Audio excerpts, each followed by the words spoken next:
before we start broadcasting. Now we are live. Okay. Everything's ready there. I'm gonna start the recording so I don't forget. All right, we're doing that. And I think we've got the spreadsheet all slimmed down. We do have a sponsor this week, so I will do the pre-roll for that. And Are either of you guys in the chat room? I am. I am loading it now. Scott's here. Of course he is. Oh. Okay. Scott is our rock. No activity in there for a while, so. Yeah. Okay, I'm going to do the social thingy. Okay, that's done. And all right, I think we are. I'm going to restart the recording then.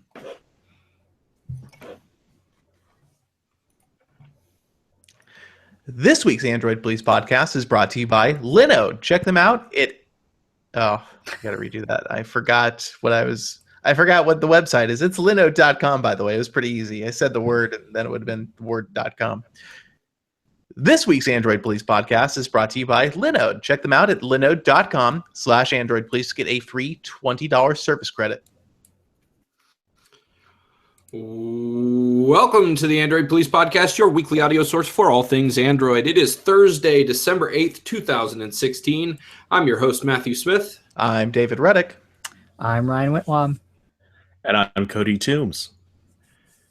All right, so we are coming to you a little bit late tonight. Sorry about that. Christmas programs and kids. It's all my fault. I take all the blame. The Android Police Podcast Late Night Edition. Oh, yeah. We're going to get super... No, we're actually just going to do a normal show. It's going to be a completely normal show, guys. Nothing to see here. Starting off with Android 7.7 rollout this week. We saw some news about it leak out a little bit early from Verizon, and then the OTAs started hitting. I got it on my Pixel XL. I'm assuming many of you did as well. So breaking news: Matt received Android 7.7. Yeah, I was about to say that is quite an accomplishment. Are you from the future? What is it? What is the code name? What letter are we on? Well, the code name doesn't change because it's still 7. It could. It could, yeah. 2.1, 2.2, and 2.3 had different codes. But yeah, we'll roll through this one real quick just because everybody's probably already aware of it. There are 7.1.1 factory images and OTA updates if you don't already have it for your Pixel, Pixel XL, Pixel C, Nexus 6P, 5X, 9 with the LTE version, and Nexus Player, which, okay, that's probably end of line for that device. The Nexus 6 does not yet have its 7.1 update, but it will be getting it in the coming weeks. So, yeah. So if I understand it correctly, pretty much anybody who has a Pixel should have gotten the update now, because even if it's rolling out on Verizon, it should be rolling out everywhere. It's the same build this time. I think all devices, including the Verizon ones, just have the one build number, which is good because they kind of said that was what was going to happen, and there was some skepticism about it. And well, the first month there were different builds, but this time it's all one, which is nice. But I mean, I manually installed on my Pixels, so I don't know. I assume that it's, if not out, it will be on all devices soon. Yeah. All right, so next little bit of news regarding Google Home. So Actions on Google is an API that was discussed on the October 4th announcement, and it is now apparently available to the public so that developers out there can start building calls to action into their apps so that they can interact with Assistant to make cool stuff happen, I suppose. Yeah, and right now it's really simple. You go onto one of two sites, build out like the parameters you need, a couple of voice responses, and this can all be within that what you can build in that site, or you can have it call out to a web service. It's nothing too big or too special, but I mean it's a way that developers can add something to Google Home. So the really goofy Is this similar to how Alexa works with its API in terms of interfacing with third-party services and such?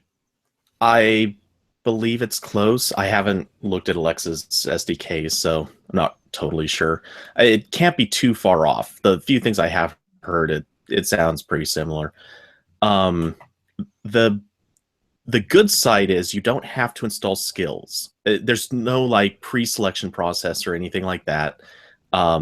You just basically ask Google Home to talk to one of these services, and you have to know the service by name. That's the one big problem with it right now. So you've got to basically say the activation phrase, which I won't screw up people's phones on this, the activation phrase, and talk to Number Genie or talk to Eliza. Those are the two samples that exist right now. And it'll activate, which if you know what services you want to use and you're going to use them all the time, like, hey, talk to Uber. And you can bring up Uber's thing. It changes the voice, which is kind of weird. And it and you can talk to it, tell it things, and talk back to you if the developers give it the right phrases to respond with. Okay. So, I mean, I don't really, I guess conversing with third-party service isn't really, like, I don't really get. So you have to initiate the conversation. Like, you have to tell it what service you want to talk to every time.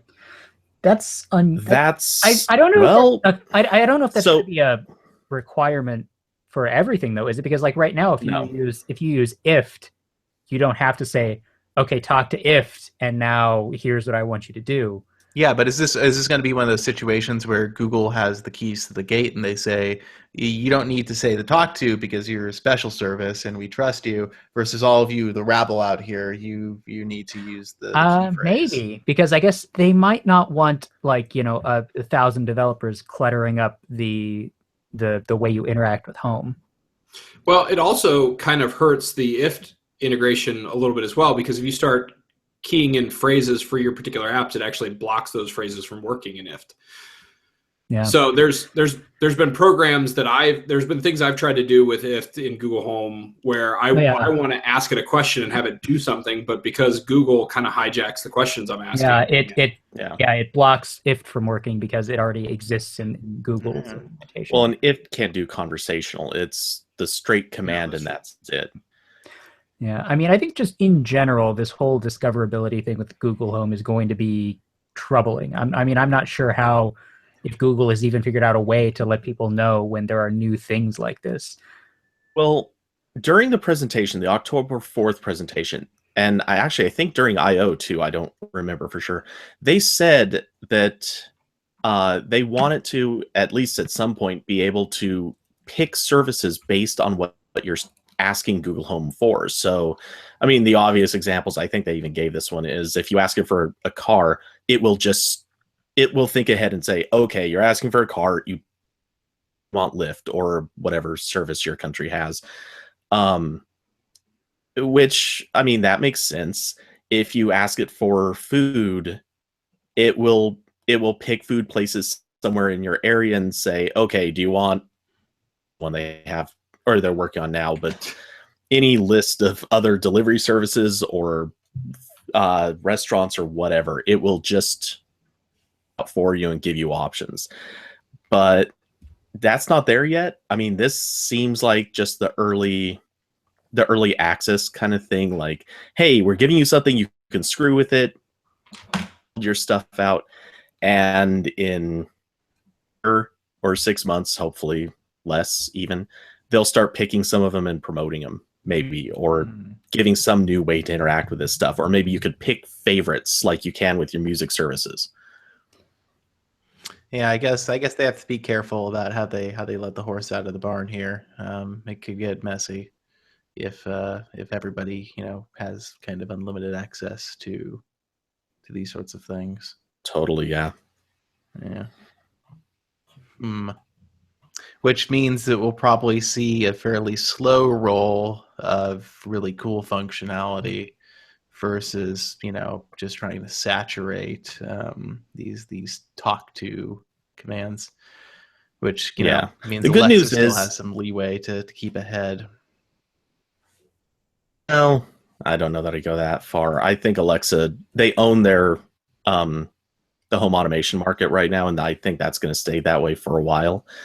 But they've got so little else. I find Alexa super frustrating to use, and I've seen tons and tons of people echo that same thought. So, yeah, I have a feeling Google Home's going to start gaining ground really fast. I guess we shall see.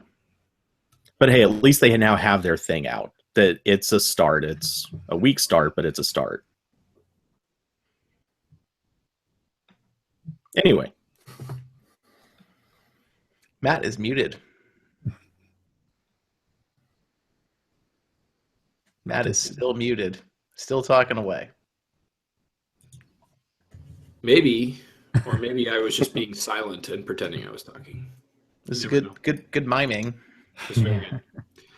All right, so Google rolled out a new app this week, Trusted Contacts. Apparently, this is a application designed around sharing location with trusted contacts.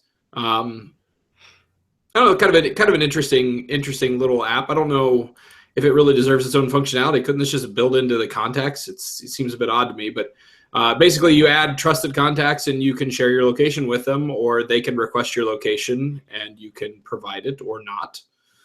Yeah, I don't know. Have any of you guys tried it out or done anything with it yet? I mean, not really. This seems like Google saying, "Hey, what do we want to do this week? I don't know. Kill Glimpse. All right, sounds good." There are already ways to share your location, like in the Google ecosystem. You can share like your exact GPS coordinates with people, and they're accessible in the Google Plus app. Yeah, though to be fair, this is contingent on emergencies. So if you don't answer your phone or show up sometime, this is a way for someone to check on you and like, hey, you were in a car accident. I guess this is supposed to be a kinder way of going about figuring out where somebody is without saying, please share your exact location with me forever. You just, install this app. So if you're running late, I can bug you for your location or something. Okay. Got it. I agree that this seems strange to release as an app. This seems like baked in stuff. This should just become part of the suite of apps that's required as part of the compatibility test suite, rather than being. Yeah, this could just be a thing in the Google app. Yeah, I mean, even honestly, they could make this a mandatory part of Android, even just bake it into like the I don't know, Play services. Yeah, Play services. There you go. Actually, I can tell you right now, it is. I've been seeing. So is this app just like teardowns for over a year? Wait, so is this just like the front end for a thing that's already in Play services? Yeah. Okay. I think the first time I saw this was about 2 years ago. I wrote a teardown so long ago. I honestly gave up looking for it. Why even make this a separate app download to turn it on? Why not just make it a thing in the settings? Visibility. Why do you have to download a separate Google Launcher app? Yeah. I think it's mostly visibility. Yeah, it totally is. That, and maybe they want to make it really abundantly clear that this is not something that will be activated on your phone without the app. That's true. Google does kind of have that issue. Yeah. Yeah, that's a good point, actually. Google having your location without you explicitly sharing it. I could see some super clickbaity articles that could pop up if this was default, and just talking about how Google wants you to share your location with your contacts, whether you want to or not. Or, anyways, so yeah, that could be some bad PR. Definitely. All right, so Ryan, I think I'm actually going to have you explain this one a little bit. So apparently Google has figured out a way that they're going to reduce app update size by 65%. And it seems like it's pretty technical. So why don't you take it away? So my understanding of this, being not an engineer, is probably not much better than yours would be. But the situation is, Android updates for years now they've been Delta updates. So it only changes, part of the APK. It doesn't have to download the entire new APK every time there's an update. The way they're doing it now, they're calling it file by file patching. So APKs they're basically just zip folders. So the way they're doing it now, at least for some updates with file by file patching, is they decompress the APK on servers and then the one that you have on your phone, and they compare file by file to see what's changed, and then they can incorporate the changes into the archive on your phone and then recompress it. So the amount of data that has to be transferred is a lot smaller. However, the process of actually recompressing the archive does take some time. On newer phones, it's not not a huge amount. I think they said like a megabyte per second. But I mean, it's still an added amount of time. So it can actually take longer to do this, but it's a lot less data. So they're only going to enable this automatically for background updates.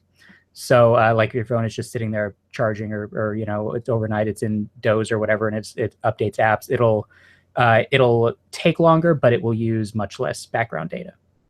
Interesting. Yeah, so they posted some comparisons of like the old version and the new version of updating, and some, I mean, they're like 89% reduction, 71% reduction, 59, 31. I mean, average of 65%, but some of them could be much more. I find it interesting that they're only going to do it when it's doing background updates, and that's most likely the time when you're connected to Wi-Fi anyways. Yeah, maybe. Neat.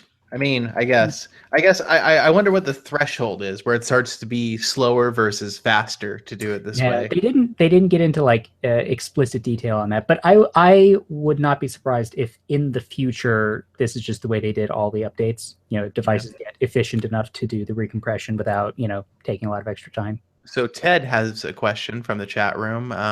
How does the locally rezipped file get signed? Cody, would you have any, or Ryan? They said in the post that like the last step is verifying the archive on the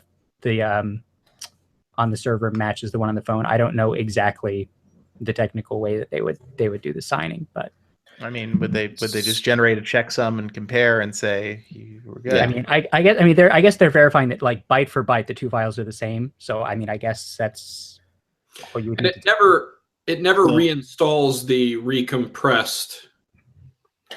Okay, sorry, I'll cut in. Short version, the way that the APKs are signed, actually signing's messy. I don't want to get into fully explaining it, but the important part is their signing method now supports by file checksum. At least I swear I remember reading that. I have to look at it again. But so if you were to just add the files back to the archive, they could go in a different order, which would mean that just a comparison of the APK probably would be the same, I would think, unless they're doing something to change that. That sounds a little fishy. Maybe they're just decompressing the whole thing, adding the files together and recompressing them. I don't know. It's guesswork at that point. They do. Okay, there is a link. If you want to go to the source at the bottom of the article, if you are interested in this, they do include a link to the APK signature scheme, where I guess they talk about in more detail how this works. And I'm sure it looks all very legitimate and technical. That is, and I mean, I guess the other thing to remember is the only way this happens is via the Play Store. There's no, it's not like any developer can go out there and do this. I assume this is like Google is doing things from the cloud here to make this operation work. Yeah. So there's not, like, I don't think I've ever heard of any malware that hijacks Play Store update functionality to inject malicious code into otherwise, like to hijack the Play Store's update function and send, false updates or something. I don't think I've ever heard of that happening. There actually was something way back in the 2.x days. I don't know if anything happened since then. Okay. And I don't know if that ever actually hit the wild. I just know it was something that was could discovered. happen. Okay, yeah. I just a quick glimpse. I do see that this requires the signature scheme version 2, which they only added with 7.0 or 6.0. I don't even remember that anymore. But yeah, so this will only work on pretty recent devices. Yeah, I mean, and they said those are the only ones that are probably fast enough to, to do this properly anyway. All right, we're going to move on to rumor roundups. There are mostly Samsung related today. So Galaxy S8 rumors are, it's never too early for Galaxy S8 rumors, I suppose. So we've got a couple of them here that, I think some of you are going to like the second one, but the first one, not so much. Headphone jacks apparently gone. Home buttons apparently gone. Obviously just rumors, so we don't have any 100% verification of that, but no headphone jack, no home button. Well, considering Apple got rid of the button and the headphone jack, are we deeply surprised? I mean, honestly, Samsung's phones don't look like iPhones in many ways anymore, but they still follow that narrative pretty closely. And I'm not surprised, but I'm still upset that this is the direction we're going. It's just, I feel like it's just not time yet to leave that standard behind.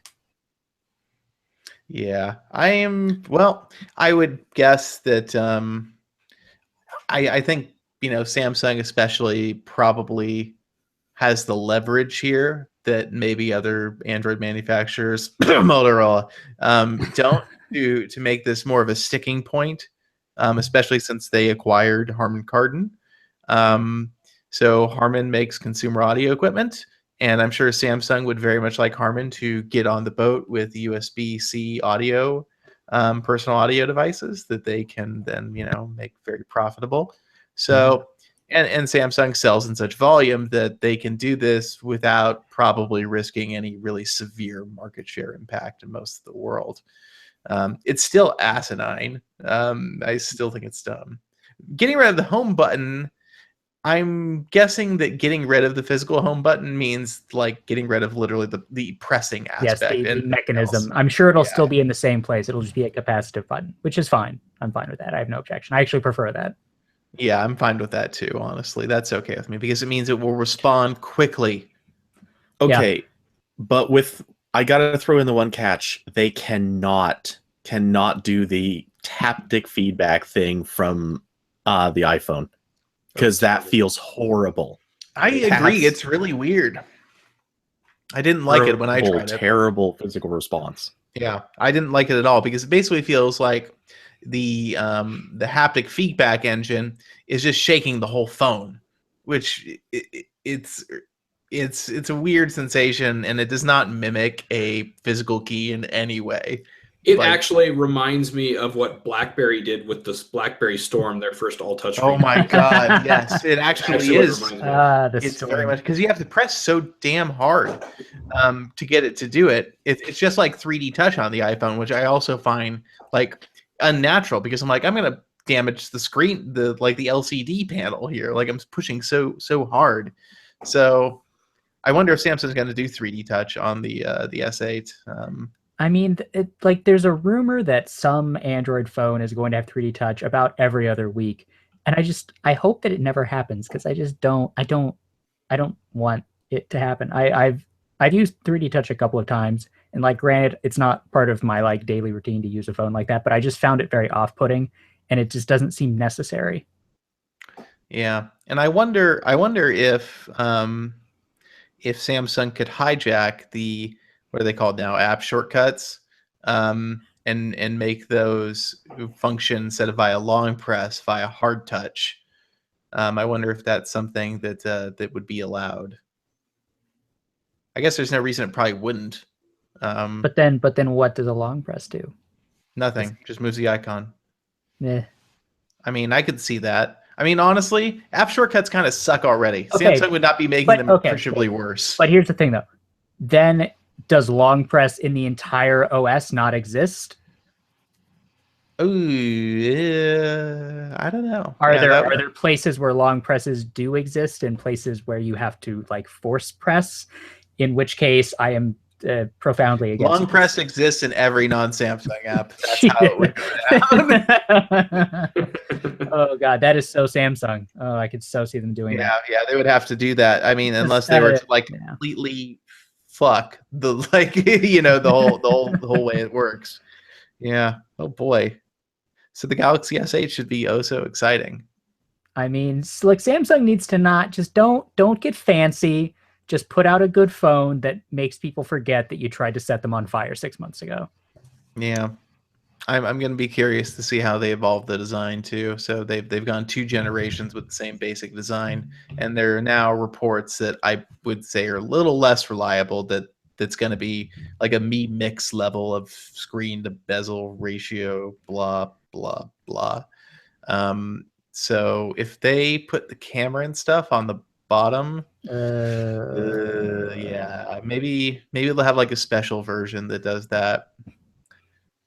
Either way, I am very prepared to see like an enthusiast outrage about this phone based on everything we're hearing so far. I think they're going to do the next level of Edge phone, and it's actually going to curve at the bezels on all 4 sides. It's just going to have they're just going to have the screen go all the way around onto the back. It's going to be a toy. Yep. It's going to be a phone. And it'll be touch screen. While you're holding the phone, you will literally always be touching it. It will be long presses everywhere. The palm rejection will be amazing. And Samsung is they're gonna look. We finally did it, guys. 100% phone to screen ratio. 0% bezel. Back. 60-degree. No, I mean a good point about the palm rejection is that on the S7 Edge, it still sucks. They never got it right. It's awful. Like they still can't figure this out, and they want to put less bezel on the phone. I'm not sold on this concept. Yeah, well, I mean, I've talked about it in our chat room a couple times. I hate this 7 Edge for multiple reasons. I love the Note 7. The S7 Edge is not. I mean, I love the way the S7 Edge looks and feels. I just the edge rejection is a major issue. That's the entire reason that it exists, though, is that it looks really cool, and people buy them. Like the first year Samsung did this, they're like, oh, whatever, we'll just do this Edge version and whatever, no one will care. And then people bought them like all the time, and like, well, we need to do more the of first these. Edge nobody bought because that was the Galaxy Note Edge. Not that one. That one doesn't count. That was like a Note that got stuck on like it's like you left it on the burner next to the stove and part of it melted. And no, I mean I'm talking about the S6 Edge, and then they came out with the S6 Edge Plus because they're like, holy crap, people like this, and now they're just like, whatever, we'll just do that more because now Xiaomi is doing this thing that like looks prettier than what we're doing. So now we have to do even more of the. Oh yeah, I'm sure the Mi Mix rustled many a Jimmy inside Samsung. I have no doubt of this. I'm sure they're scrambling to make the Mi Mix look inferior. I mean, I forget? Does the Mi Mix is that an LCD? Yes, and it is 1080p.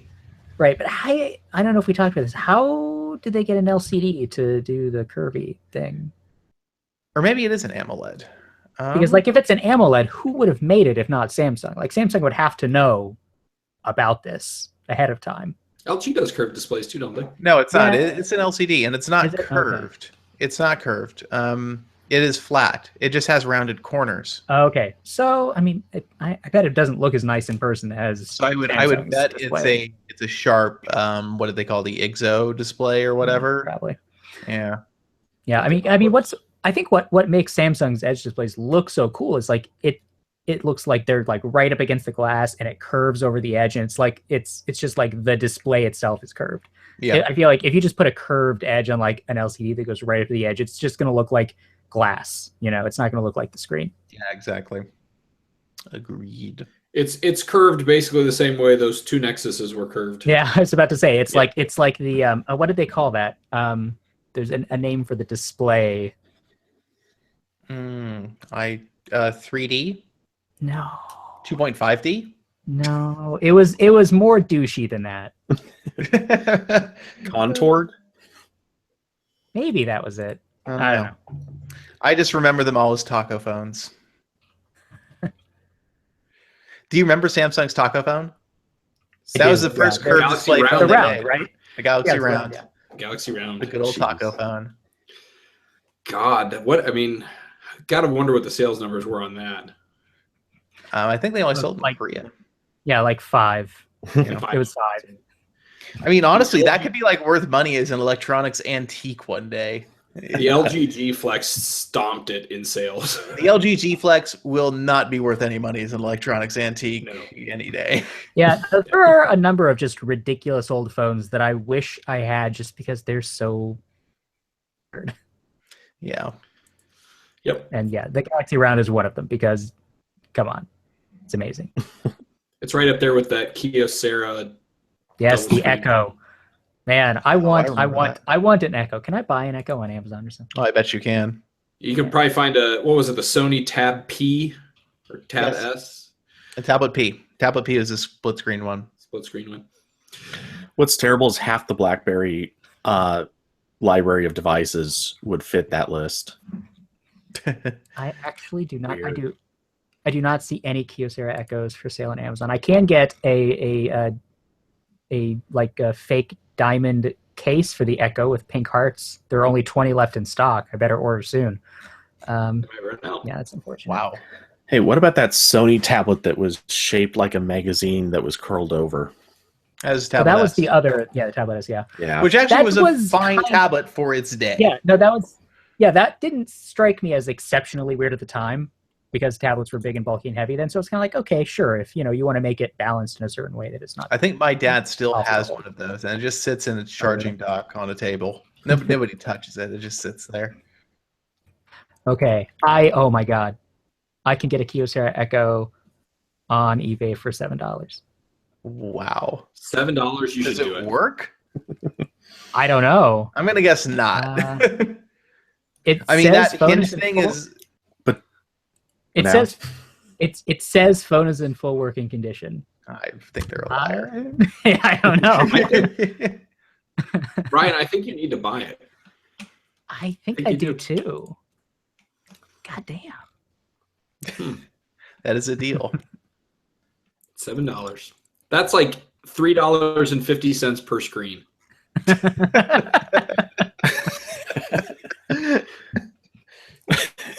$3.50 a screen. So when How you much get per it, screen? About you have to do review on the podcast. $3.50 a screen. Oh, is the it does episode not title. include a battery. God damn it. How can it be in working order? Does with it no really battery? mean it's working? They're like, I promise it totally works. Just find You a battery. just for can't this ancient verify phone. that. Yeah, right. Well, Jerk. maybe if you plug it in, you could power it. I Just bet. not I bet walk the. around I bet with it. the. I bet the power circuit goes through the battery. It probably won't work. Maybe.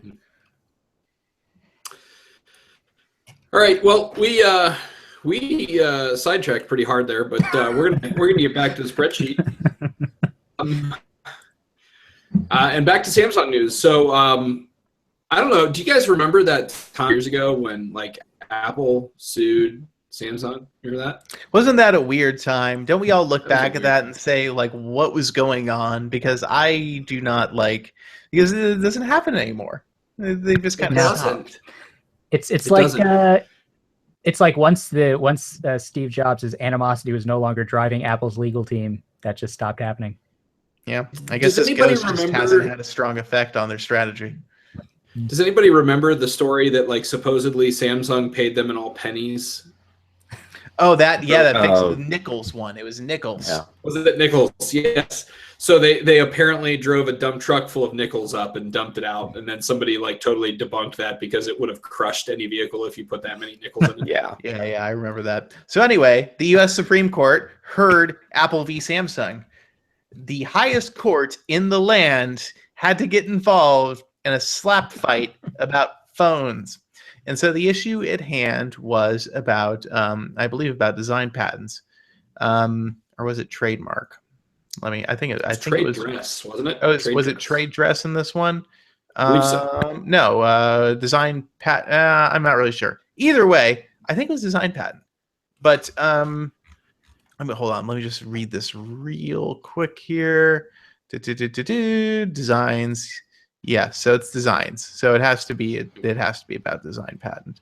So the issue at hand was essentially, hey, there's a $400 million standing judgment against Samsung, and that was based on calculations of, so Samsung profited X amount, selling ripped off Apple designs, Apple claims, and Apple should be able to reap back all of that profit that Samsung made based on the stolen designs. And Samsung's argument was, no, it doesn't make any sense that Apple should reap the entirety of our profits because the design of the device does not represent the entirety of the value of the phone. That's really shortcutting it, but that was the basic idea. The Supreme Court unanimously said, Samsung's right to calculate damages wholly based upon profit alone, and based upon the idea that design patent infringement means you get all the profits. Doesn't make any sense. There's no legal standing for that argument, other than the fact that lower courts have been saying that for like 20 years. The Supreme Court just decided to weigh in and say, there's no reason you should have been saying that, so we're going to go ahead and say, don't say that anymore. So a new precedent has been set around design patents, which are not at all a hot issue in the Supreme Court. So SCOTUS sent it back to the appeals court, where they'll have to decide now, basically, now, how do we calculate damages then? How do we determine what the value of the design of the phone is relative to how profitable the device is? And that sounds like a real doozy of a question. I think the Supreme Court really kicked the can down the road on this one. This is going to be a nightmare. I have to wonder if Apple will settle for a more kind of symbolic judgment here, just to wrap this up, because it's costing them a lot of money to keep pursuing this, and obviously their judgment's going to go way down after this. Well, it was always symbolic anyway. It's not like they were chasing the money. They just wanted to stick any thorn in Samsung's side. Yeah, at this point, it's just about getting Samsung to keep spending money on lawyers, and at this point, Apple is probably there's nothing to be gained for them anymore here. They've made their point. The case has gone to the highest court in the land. It's not going any further. So, yeah, I remember being so deeply tired of talking about all these lawsuits when they were still like very hot. And just after talking about it for like 5 minutes, I'm already deeply tired again of talking about them. This is so unexciting and uninteresting. Just do what I do and picture Ruth Bader Ginsburg up there being like, last time I was in an Apple store, the Genius Bar kept me waiting for 45 minutes, so screw you. That's what made the decision, and you know it. Yeah. But it was a unanimous decision by the court on a very non-political issue, which, funnily enough, was a decision against an American company. So, there's that.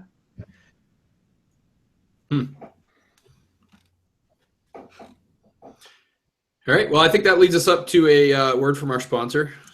Can I just say for the record that I'm just really glad that I had to type in Android at Arms into the spreadsheet for like the first time in like a year. Oh my God! Right? It's nice. Yes. It makes me very happy. In celebration of our annual Android at Arms post, this week's podcast is brought to you by Linode. And yes, I'm doing the advertisement ad hoc this time. Do you need a web server? Linode has tons of options. They have tons of server configurations, all kinds of pricing models. We're giving you a free $20 Linode service credit. If you sign up today, you can use that credit for whatever you want, any tier of service. You could actually get 2 months of service on the house with that $20 credit if you go sign up today for Linode's base tier. Linode has all the extra services you need, backups, node balancers, and Longview for advanced server management and services. Linode has hosted Android Police for, I think it's well over 5 years now. We remain very happy with Linode. They have data centers all over the world.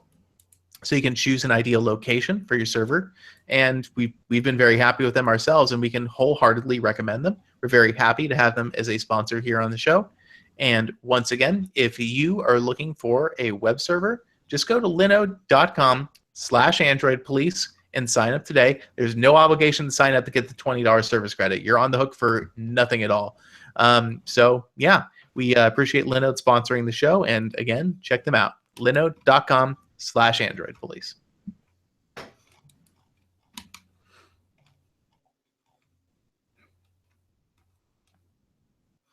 All right, and just in a little bit of internal Android Police news, so there's actually a new Chrome extension from your local Android Police blogger. Corbin wrote this, correct? Yes, I think largely, yeah. So the idea here is basically the name is Toolbox for Google Play Store, which we know we're very good at naming things. So basically, you install this extension in Chrome. You get links to Android Police, APK Mirror, and is AppBrain in there as well? Yes. Yeah. Yes. So the idea is if you want to know the history of an app, stats, if you want to find old versions or the very newest version, maybe the beta or the alpha, for example, too, if we have it on APK Mirror, or if you just want to read the latest stories about this app where it was referenced, they're all easily available on the web store or the web interface for the Play Store. It actually is pretty handy. I can say objectively that it is useful. Yeah, it also shows you if there is a beta of the app available in the Play Store. Yes, which is again very useful. So this was developed mostly as a tool for Artem, believe it or not. Surprise! Yeah. But as it formed, the decision was made to make this a publicly available tool. Obviously, it does benefit us in some way, but it's there's no advertisements or anything involved. It's just it's designed to make the Play Store for power users just a little more useful and easier to find information.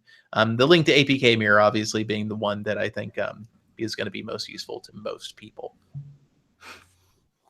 Yeah. Now I'm sorry, you might have mentioned this before, but the AP link that's in there, does that just search the site for mentions of the app? Is that how that works? Okay, I would have to ask Corbin. I think it uses the package name, so it looks for it when we have widgets at the ends of articles that have the package name, so it looks for those. Yeah, so it's imperfect in that sense. So if there's an article about Twitter where we don't link to the app widget, then that probably won't show up. Also, the person who wrote that gets fired. They do. They're immediately fired. I was gonna say most of them have links if my recollection is correct. So yeah, it should hit on most of them, I would think. All right, you should check it out. This is a paid advertisement because I'm paid by Android Police. All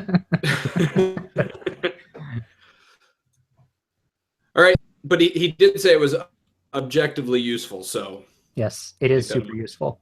Even if you're just happening upon this podcast for some reason you don't actually like us at all, you should still use it. All right, so our next little think piece from our own David Ruddick regarding Android tablets, and we hit on this earlier because Android tablets were a wacky Wild West time for a while there, but now it's apparently much like the Wild West, just kind of dying. You dying? Yeah, I mean, I think we can agree that tablets are Android tablets, especially. I mean, what other kinds of tablets are there? I guess other than iPads. iPad sales aren't exactly killing it either. Yeah, exactly. iPad sales are killing Android tablets, though. They are helping. So yeah, I mean, what we've seen is, I think the best illustrations are the fact that tablet shipments are way down across the board, iOS and Android alike, and Windows, where Windows tablets exist, and the lack of new products in the segment, I think, is what's most telling. This year, we were trying to assemble a best tablets category for an award segment on AP, and the result is a bunch of tablets that aren't actually that great. They're okay. They're at best, they're passable. If you absolutely needed a tablet, you could buy. Last year at the end of the year, if you wanted an Android tablet, you probably should just buy a Pixel because if you really want an Android tablet, you have a strong interest in. But why would you? Gadgets. It's a year old and it's still $500. Like I can't recommend that. No, and that's what I'm getting at is like even now, like a year later, there's not a better Android tablet. And I can't. I'm sorry. If you paying $500 for the Pixel C when anybody could have signed up for what the $150 developer discount when they were doing that, like give me a break. That's dumb. Just don't do it. It's a bad decision. If you want an Android tablet, just I don't know. Just give up. You don't want an Android tablet anymore. That's what you don't want it. You don't need it. Or buy a Kindle Fire, I guess. I don't know. They're like $60 or something.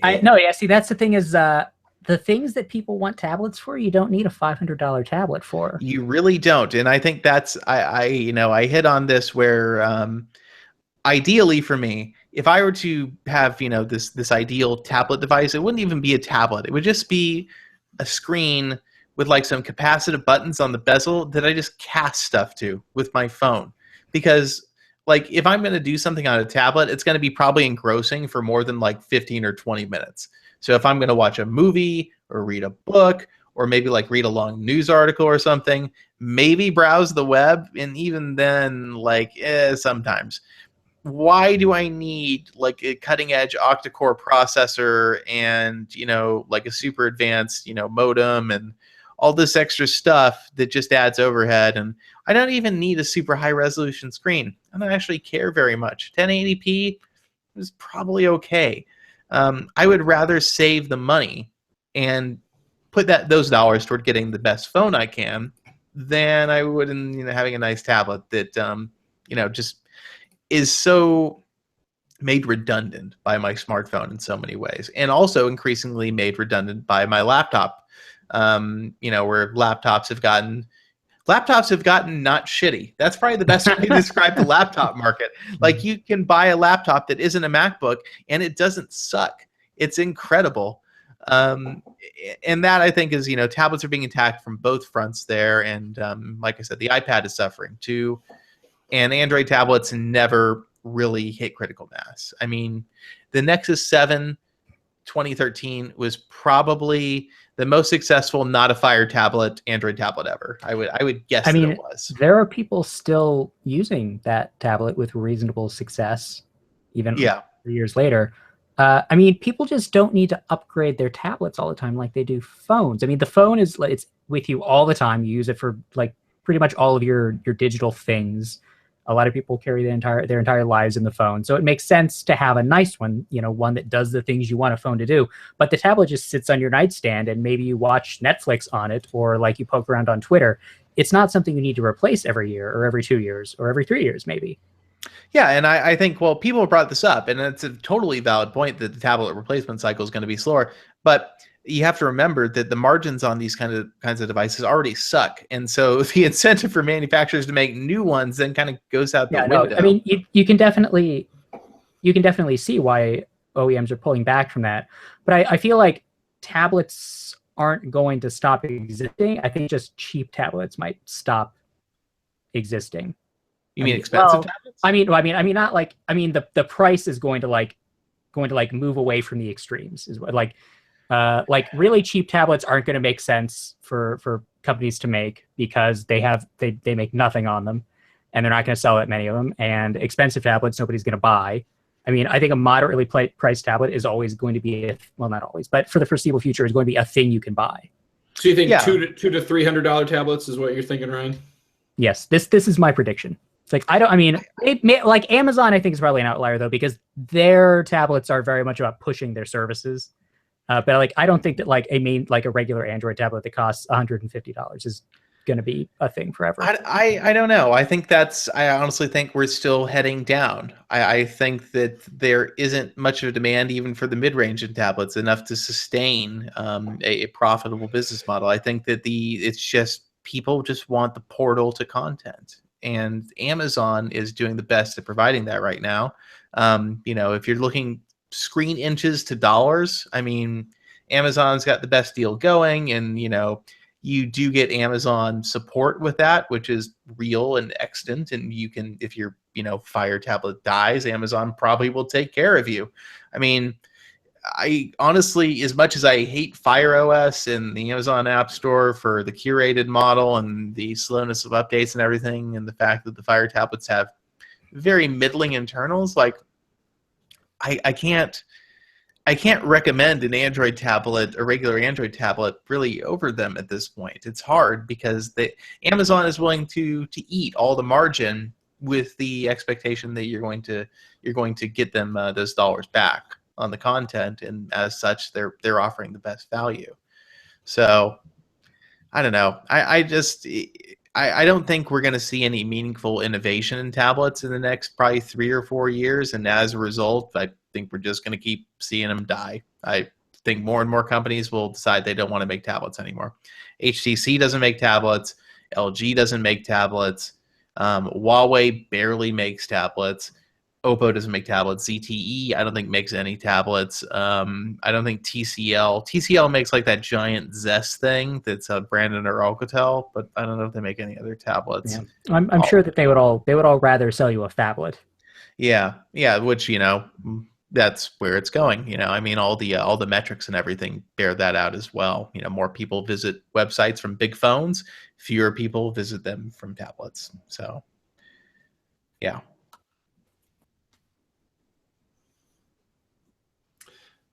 All right. So let's move on to product reviews. This is kind of an exciting one. Going back to October 4th announcements, the last product yet to be released was the Google Wi-Fi. It is this week, didn't they? Oh, Matt cut out there for a minute. Oh, you're kind of back, yeah. Mostly. Let's soldier on and see how it goes. Okay. So how about that Google Wi-Fi? Wi-Fi, go. Okay. Does anybody else have it yet, or? No, I have an OnHub, David. Oh, okay. Well, it's basically the same, but like not. It's like they're like little OnHubs that you distribute through your house instead of. Exactly. So Google sent me a 3-pack, which I mean I'm going to show it on the video because I feel like it's something that needs to be seen. The packaging is wonderful. I love it. So this is the box for a 3-pack. So they have a specific box for a 3-pack. So you pull off the sleeve there, and then I mean the Wi-Fi's aren't in there, but you can see like they each have their little pedestal in there. And so when you open it up, you get these 3 little white pucks. It's awesome. Like I want to use this box for something, but I'm not really sure what. It's like a display case almost. They spent way too much time on the box is my conclusion here. It's a really nice box. Here's the picture from the article. Oh yeah, there you go. That's a little better. Yes, it's very pretty. Yeah. So anyway, after you get over the box, you take out the Wi-Fi pucks and you set them up, which is actually very easy. So you open up the Google Wi-Fi app, previously the Google On app, and you select how many Wi-Fi points you want to set up. And from there, it just guides you through the process, and it is super easy. That's really, I think, as cool as the mesh factor is, and the mesh factor is what makes Google Wi-Fi competitive. What makes it good is that the user experience and handling all of the various setup and management stuff is made such that anybody with a reasonable amount of motivation could figure this out. It's not hard. So setting them up is as simple as, so you set up the first Wi-Fi point, you scan the QR code on the bottom of it, so your phone connects to it with the setup app, and from there it just does some stuff. Some circles dance around for a little while, and then you're off and ready to go. And then you set the next one. So the primary hub has to be connected to Ethernet, so through your existing router or directly to your modem, however you want to do that, or a switch. And then the mesh points don't have to be wired to anything except electricity. They can just mesh with each other wirelessly and form their own wireless mesh network, which is obviously, I think, the big pitch for mesh networking products. I don't have any other mesh networks to compare to, honestly. The two that Google compared to were Eero and Luma, and Google claims that Wi-Fi is much better, providing consistent access speeds. it fringes of the network than either of those systems. I think that reviews have borne that out against those systems. I think the one that kicks Google Wi-Fi's butt on speed is the one by, is it Spiro? Spiro, I forget the name of it. Like they're giant, like these giant mesh routers. They're like 5 times the size of a Google Wi-Fi. They're huge. But apparently those work really well. I don't know if I've seen any testing against Amplify, but I'm sure that's out there. That's the one by Ubiquiti, the commercial router company. So I'd be curious to see those. I will say that Google Wi-Fi looks way better than any of them. Like Ubiquiti actually pitched us after we wrote the Google Wi-Fi review and said, what about a more design-forward Wi-Fi access point? And theirs is basically like a Nest. It has a screen on it that shows your current like up and down speeds. Nobody needs that. The Google Wi-Fi is like the most inoffensive little objects. They're just little white hockey pucks. They could be anything. They could be like air fresheners. They're totally innocuous. So I think, and they're also really small. They're about, I'm trying to think of like a good size. They're like 2 hockey pucks stacked on each other. That's the size. So they can fit pretty much anywhere. As far as the performance of the mesh network, you're going to get slower access speeds if you're, at least if your ISP is capable of providing beyond a certain threshold at the mesh points versus the primary hub, because the wireless network is happening over the backhaul basically. So not only are the Wi-Fi mesh points providing connectivity to your device, they're providing connectivity to themselves over the mesh network. So if you wire, like if you have Ethernet and you can put the mesh points further down the network, will they still talk to the hub router like over Ethernet and then not use that backhaul? Yeah, so you set them up first completely wirelessly, aside from the primary point, and then you hook them up by Ethernet, and they know to switch over, and they'll turn off the backhaul mode. But you'll still get the mesh network benefits in terms of the single SSID, the intelligent steering, and all the stuff that comes with that. Okay. Are there USB ports on these at all? No. So, nah. I mean, it's okay. Even if there were, they wouldn't work. Yeah, I know. Yeah, that's it. Well, there are USB ports. They're just not used for data. They're used to power. Yeah. Type C. Yeah. No. Well, the USB port on my own hub still doesn't do anything. And there are 2 LAN ports. So one is WAN LAN and one is LAN. So you can, for the primary one, obviously you need the WAN port for WAN, but for the mesh points, you have 2 LAN ports that you can use. And if that's not enough, buy a switch. They exist. Two LAN ports on each of the endpoint one seems like it should be plenty. Yeah. So Scott asked, do they slow down as you go down the chain of devices? Now, I'm not certain how this works. So I have 3 Wi-Fi points. I'm not sure if the farthest one from my hub, the one in the bedroom, connects to the one in the kitchen and then hops the primary hub, or if the one in the bedroom connects directly to the primary hub.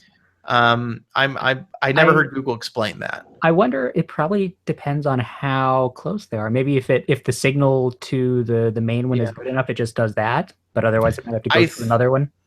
I think it's probably through the main one because it has a weaker signal than the one in the kitchen, but maintains throughput that's fairly similar to the kitchen one. So it's like I can get 100, 120, maybe 130 megabits a second on the bedroom one. Versus maybe 130 to 140 on the kitchen one versus 300 on the primary one. So basically, I think your peak throughput gets halved, essentially. But that probably depends on your ISP speed to begin with. Overall, though, I would say if your question is not should I buy one, but how many, just get the 3-pack. Is like unless you really think you're going to get by with one. In which case, I don't know why you're considering this to begin with. The app's good and the management's good, but if you're considering 2, just buy 3. The $40 you're going to save is absolutely not worth it in any way, shape, or form. Just buy 3. There's no reason not to. I have a small apartment and 3 still benefits me. So versus 2. So yeah, I think it's great. And the reviews so far all seem to agree that this is on balance, probably the best home mesh Wi-Fi system you can buy right now. And I would agree with that assessment. All right, there you have it. I can't wait till I get mine, but I have to buy it first. So, all right. So, made some news, paying $40 million to acquire Pebble and then shut it down. Interestingly enough, this was only a short amount of time after. Who was it, Casio or Citizen, that offered him $700 million? Pebble, and Pebble turned it down, and then to sell pennies on the dollar. A year or two later, $40 million to Fitbit. Oh boy, that is super robot-y. Unusable. Yeah, still unusable. I'm just going to go ahead and intro this, and then we'll go into it. Maybe Matt wants to disconnect and reconnect. Maybe. Yeah. Okay. So I'll intro this one, and we'll get going.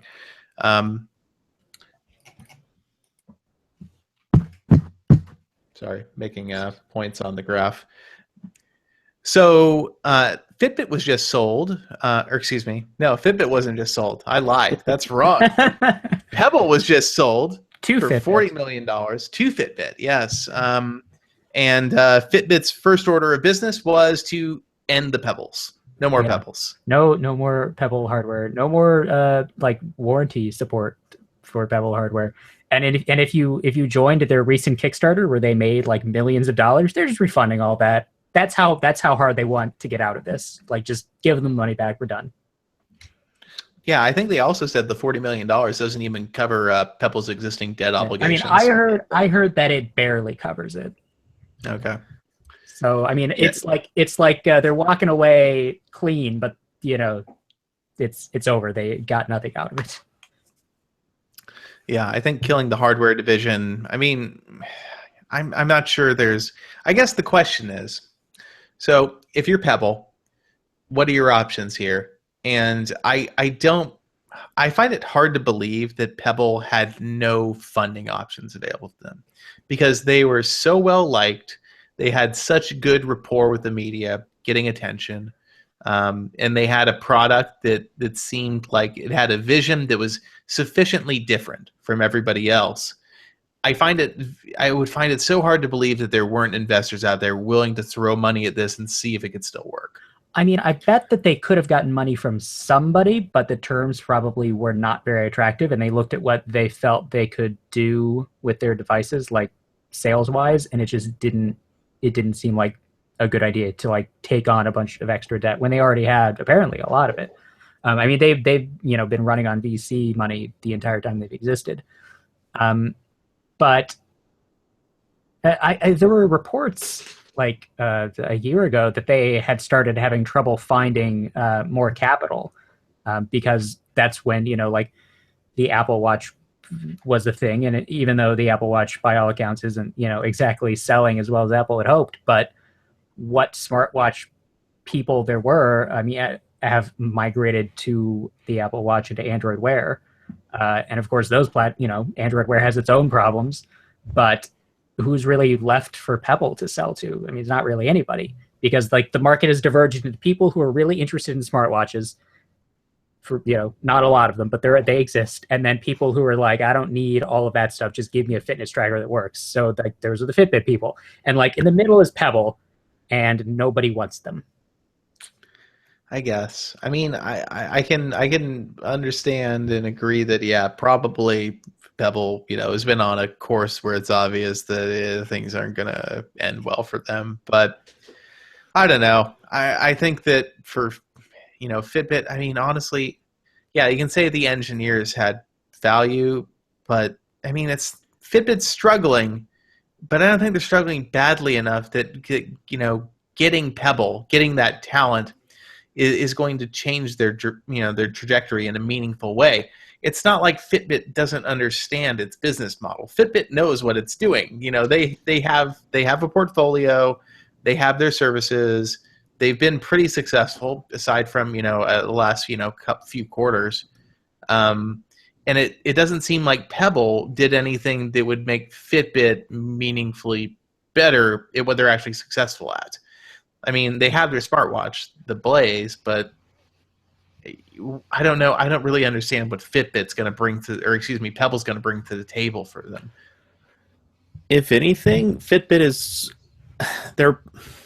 I think Fitbit has seen the writing on the wall. They know that fitness trackers, they're good right now. The simplicity and the battery life on them is it's appealing. People want that, but at the same time, that people are going to expect more, and there's going to be smartwatches that come out that are not much more expensive than a fitness tracker. There will be smartwatches in the sub 100 price range. I would guess within even a year. They'll look like they came out of a Cracker Jack box, but it's now.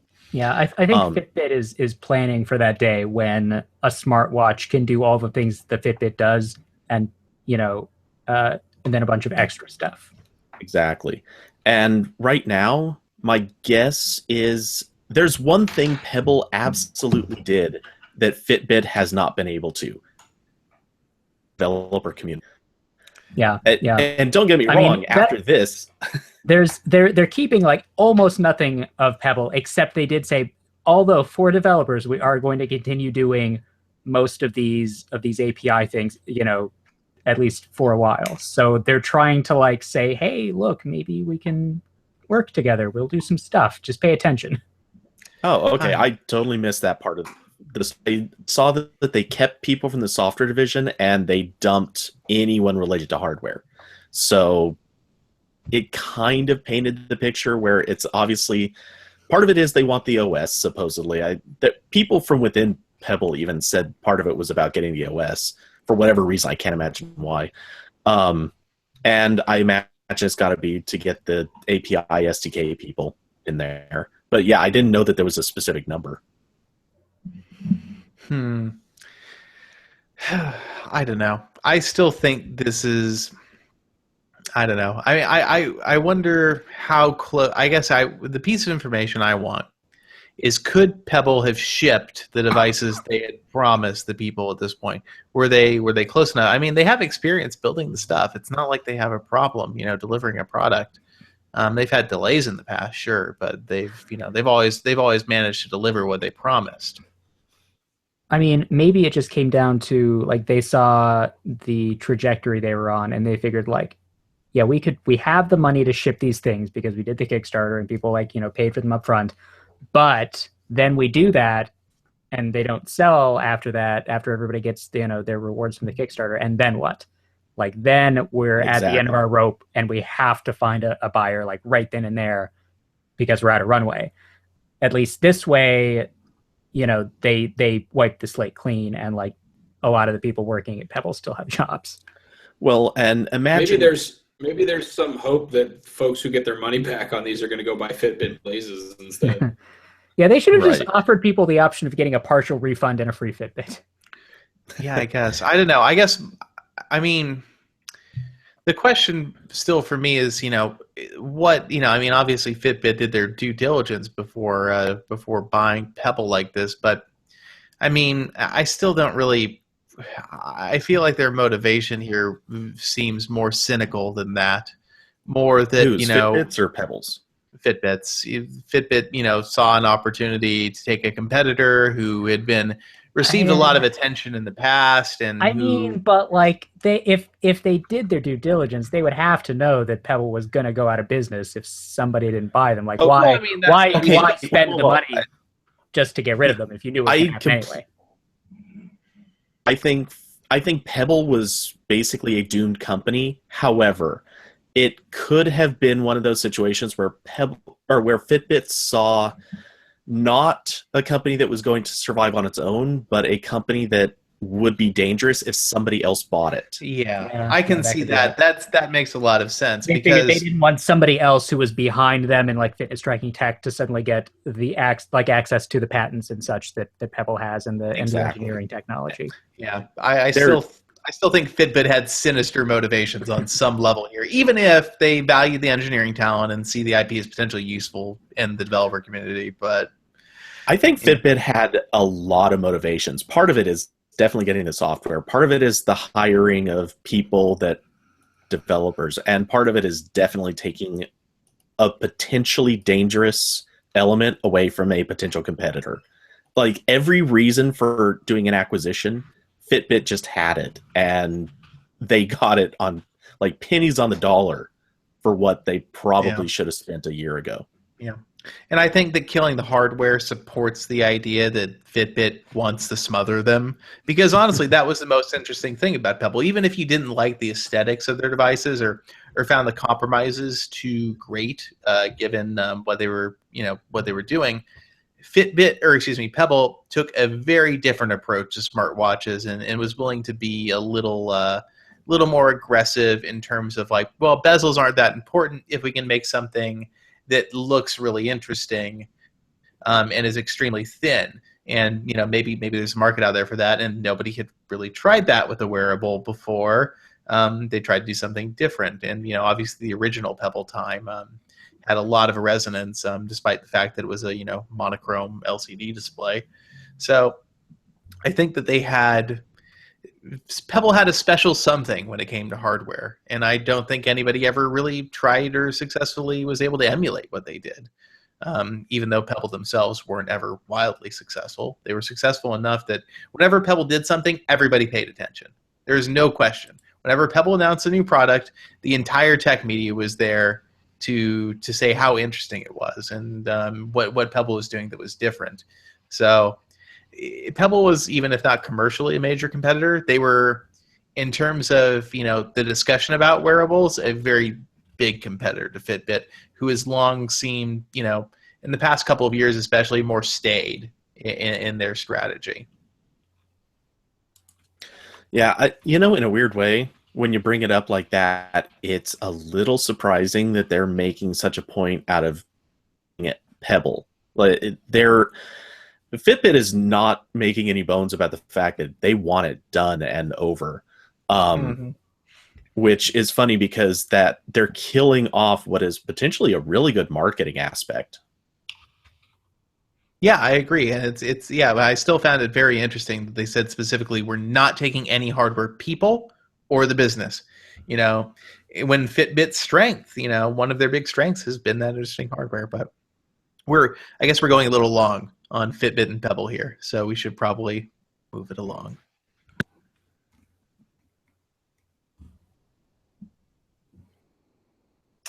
Matt is muted. This mechanical keyboard is the worst thing I've ever bought, Ryan, and I blame you because I have to mute my microphone every time I type, and then I always forget to unmute, and it's all your fault. I mean, this isn't musical to our listeners? Wait, which switches did you get? You didn't get clicky switches. I got brown, but the bottom out sound is okay. Pretty loud. Yeah, you're just typing too hard. Don't type. I'll have to just develop a softer type. Get some O-rings and type. Get softer. some MX Reds. They're so silky smooth. No. Except when you lay your finger on the W key accidentally and it goes crazy because apparently it's being engaged and you can't even tell. But other than that.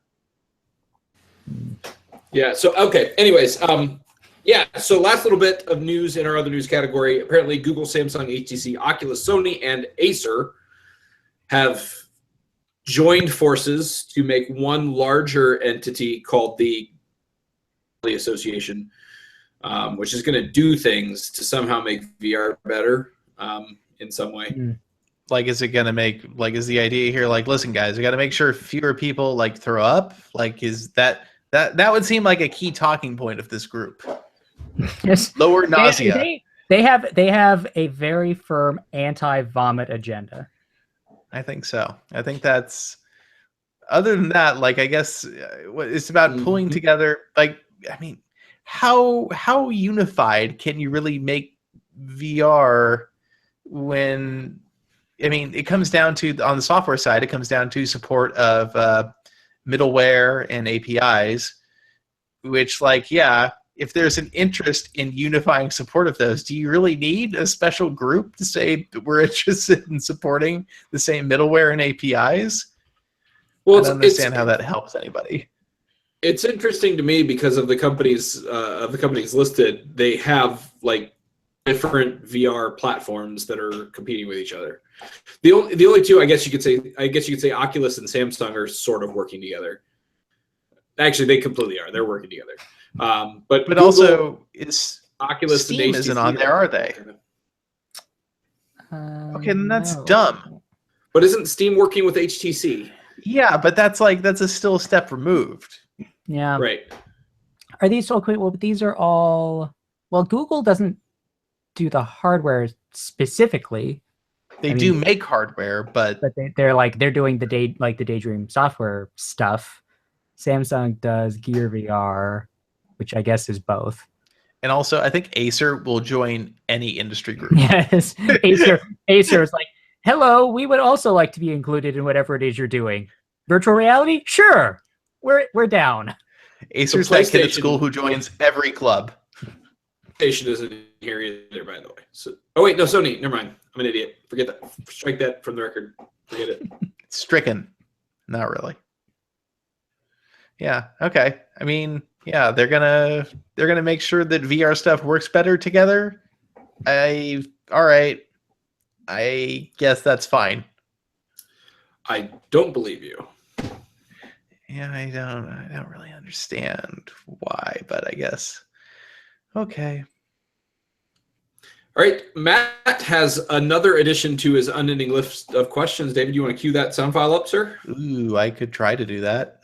There's a link right there in the While you spreadsheet. do that, I'll just point out that the Google voicemail transcription of this says that he has an unending cliff of questions. Right. Yeah. That's the cliff you have that dream where you're just Yeah. falling indefinitely. Actually, wait, wouldn't an unending cliff be just land that goes on forever? I guess.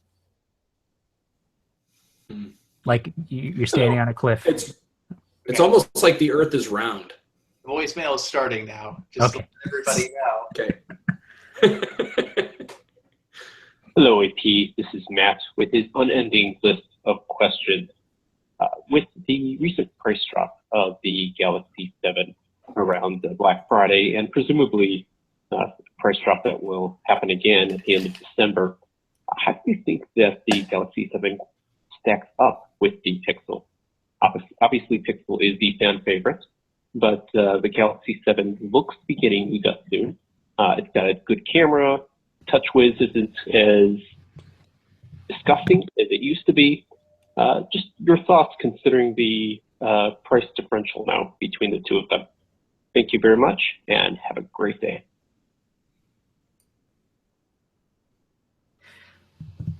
I think anybody listening to this should probably buy a Pixel because you're listening to this. I can guess at the things you care about as a listener to this podcast. Yeah. Wireless charging might be one of them, though. You never know. I would say, okay, if you need to buy two phones, the 2 for deals on the S7 and S7 Edge are generally very compelling. Granted, that's because the S8 is going to be announced probably at or shortly after MWC, so probably March-ish next year. Okay, look, so the Galaxy S7 is better than the Pixel in two ways. I think the screen is slightly better. Not like a dramatic difference, even though the resolution is higher. Like at 5 inches, it's not. I mean, you can't really tell that much. And it's water resistant. Other than that, I don't think there is a compelling reason to get the Galaxy S7 over the Pixel, unless you can get a very, very good deal, like David said, on two of them. Yeah. Yeah. Oh, and the deals the are camera, great. the camera, That's why I have one. The camera's better. Oh, wait. Sorry. I thought I was muted. The camera's better in low light generally, and the autofocus is faster. So there are those things if you're... I mean, I like the Pixel's camera more overall, personally. Yeah, I like the Pixel's camera more overall as well. If you're comparing strictly on value, like it depends on what the deal is in terms of discount. But I mean, like, if you buy a Galaxy S7 in December, like, great, it's the latest and greatest Samsung phone for 3 months, and then you're gonna definitely be waiting until like late next year to get the next like major Android update. Like it'll get Nougat probably in a month, and then the next one will be way later. Yeah, that's true. That's actually a very good point. And yeah, I mean, what I would say is this. If somebody's asking me what phone to buy today, my answer is still unreservedly and without like further consideration, just go buy a Google Pixel.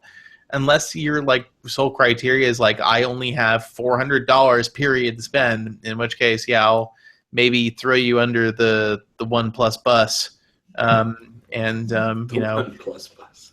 Yeah, and you know what? And here's the thing. That like wireless charging was mentioned a moment ago. I think that wireless charging is so not a selling point anymore that it is worth pointing out. Like if you're thinking like I should buy a phone with wireless charging, just don't worry about it at all, because fast charging has totally killed wireless charging for me. Anybody who is like gotten used to just being able to plug in the phone for 10 minutes and get. But Ryan, Samsung has a wireless fast charger with a fan. Yeah, I know exactly. No, yeah, look, I mean, wireless charging was really cool a couple of years ago when phones only charged at like, regular speed, whatever you want to call that. But now that you can plug in a phone for a few minutes and get a lot of power, it's just so much easier to just not have to worry about setting the phone down on the pad. So I don't think that's a thing that anybody should care about. I don't think that that's a selling point really of the Galaxy S7 over the Pixel. Yeah. So I still recommend the Pixel overall. And if budget's the biggest concern, then the Op.3T I think is, Yes, I would concur. That is the budget version of this. Yeah, and it seems like OnePlus is starting to take software updates seriously. So at least for now, and so it's not such a bad choice in that respect anymore. Hopefully, yeah. Well, actually, you know what? It just so happens that our next email, wow, our next sorry, son of a gun. I'm gonna try this again. Hold on. I'm gonna make it a change.